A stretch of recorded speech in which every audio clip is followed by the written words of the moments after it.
My mother and I have been exploring the east side neighborhood of Amherst, Virginia, 4 hours, searching for houses for my fiancé and me to purchase. Unfortunately, he couldn't join us due to an emergency call at the hospital in the city. Therefore, I invited my mother to accompany me to find the perfect home. Not a single house in town has captured my attention, and none of them fit within my budget. As evening descends and the sun begins to set, we decide to drive into the countryside to search for homes, despite my preference for living in the suburbs of Amherst, closer to my job. Just as we start to feel weary and contemplate heading back home, a bright light glimmers in my rearview mirror from a house behind us. Curious about the source of that light, especially since we are the only ones on this dark, lonely stretch of gravel road, I turn around to investigate. My interest is piqued by a large, empty, and somewhat dilapidated Victorian house. "Where are you going?" my mother asks. "Mom, look at this house. Isn't it beautiful?" I reply, stopping at the end of the driveway. "I thought I saw a light. Maybe someone lives here, Aubrey." My mother responds, scanning the area for any vehicles or a glimpse of someone in the windows. The downstairs appears uninhabited, but the upstairs is very bright, as if the lights have been left on. "This is the only house on this road," I say, glancing around for any neighbors nearby to inquire about the property. The next house is 5 miles away from where we came.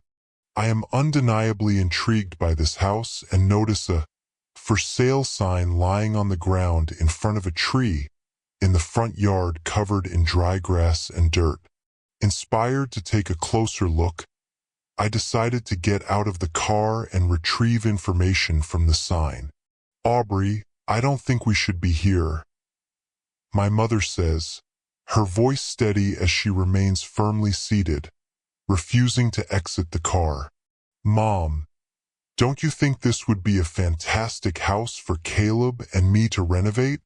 I respond, my excitement bubbling over at having found what seems to be the perfect property. I know it's not in the best condition, but it's exactly what I'm looking for. "Look, honey," my mother's voice begins to waver with disapproval. "I'm sure you'll find something, but I truly don't believe this is the right house for you." Out of the corner of my eye, I notice the curtains fluttering in the wind from an upstairs window, even though they are closed. A shadowy figure appears to be moving past the window. "Someone is here," I inform my mother. "I'm going to see if I can gather any information." "Aubrey," my mother calls out from the car as I hurry up the porch steps to the front door, disregarding any objections she might have. I knock several times but receive no response, so I take a deep breath and open the front door, just in case no one heard my knocks. "Hello?" I call out, ensuring my voice resonates throughout the house. "My name is Aubrey Collins, and I'm interested in the property. Is there someone here I can speak with?" A cool breeze sweeps through the dark, dusty room, stirring the cobwebs in the corners and sending a chill up my spine. Suddenly, the front door slams shut, startling me just as another gust of wind passes through.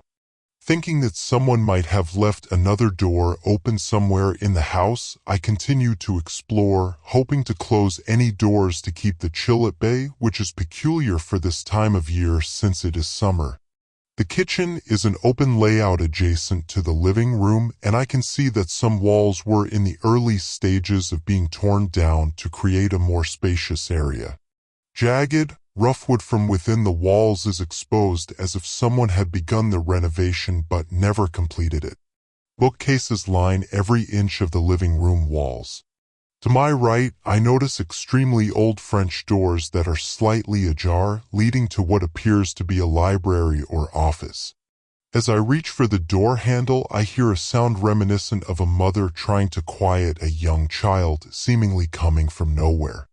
Just then, the front door bursts open, revealing my mother standing in the doorway. "Geesh, Mom. You startled me," I exclaim, relieved to see her instead of a ghostly apparition. "I thought you were staying in the car." "I was," she replies, glancing around to take in the surroundings. "I came in to check on you and make sure everything is okay. Were you just upstairs?" "No," I respond, scanning the room for the staircase. "I don't even know where the staircase is."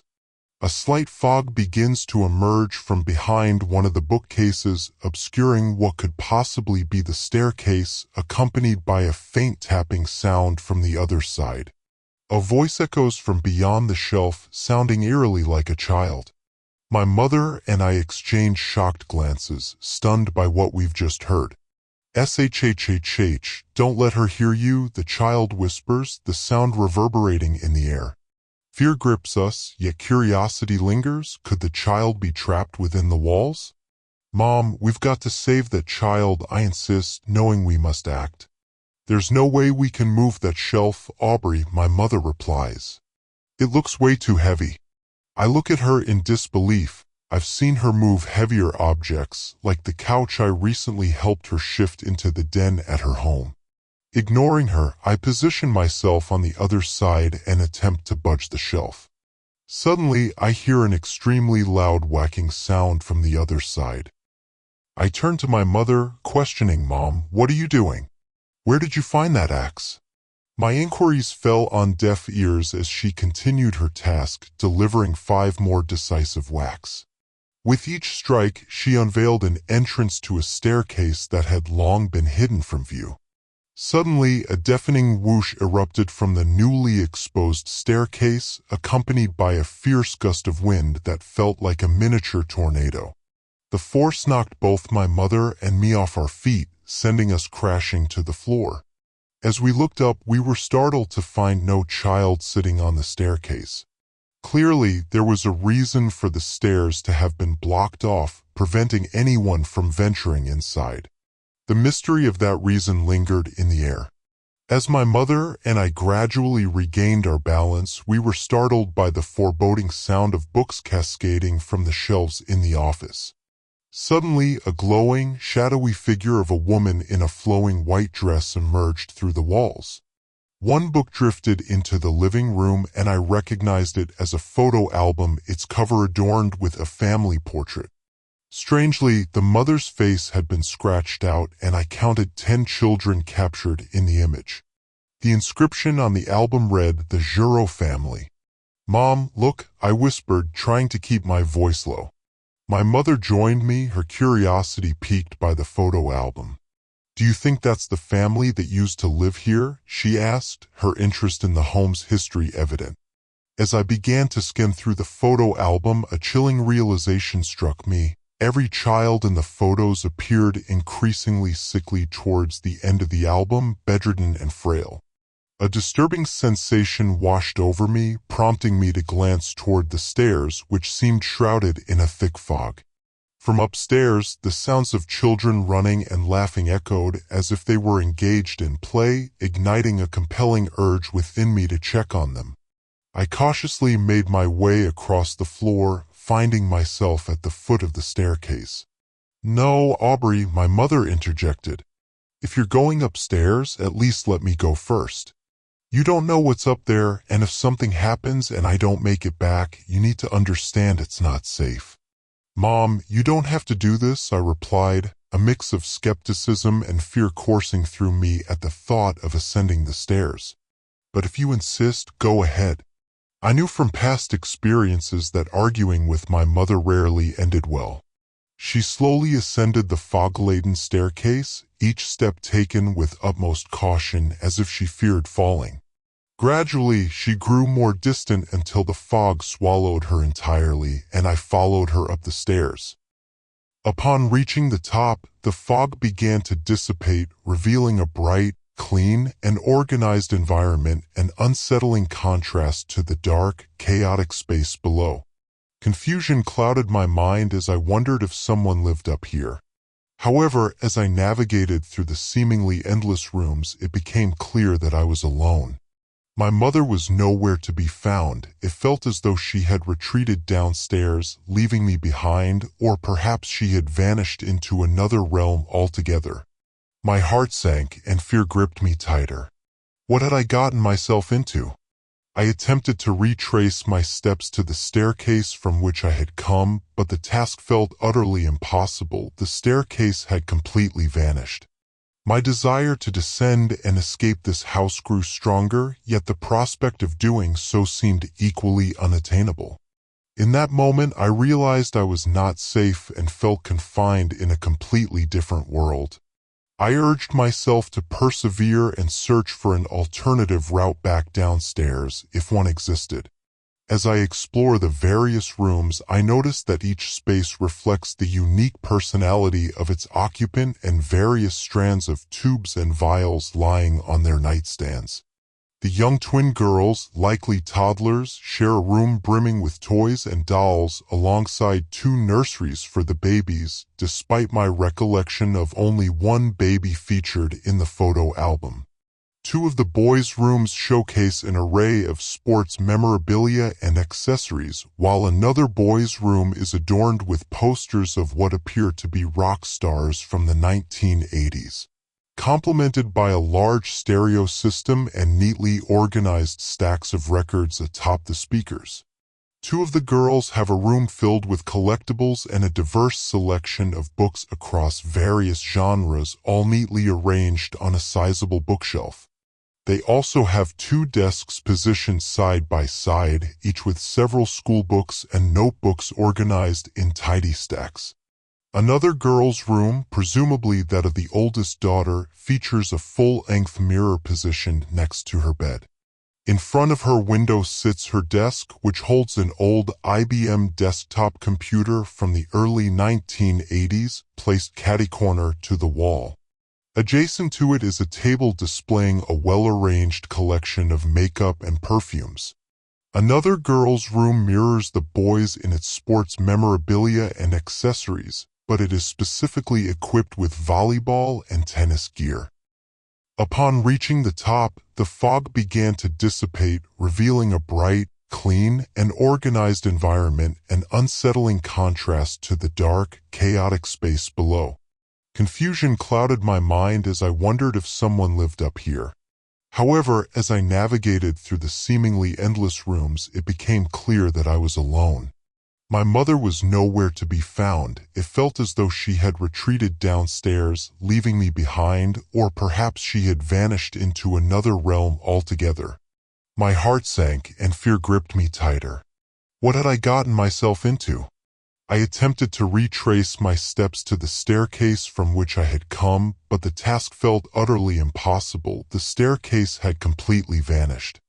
My desire to descend and escape this house grew stronger, yet the prospect of doing so seemed equally unattainable. In that moment, I realized I was not safe and felt confined in a completely different world. I urged myself to persevere and search for an alternative route back downstairs, if one existed.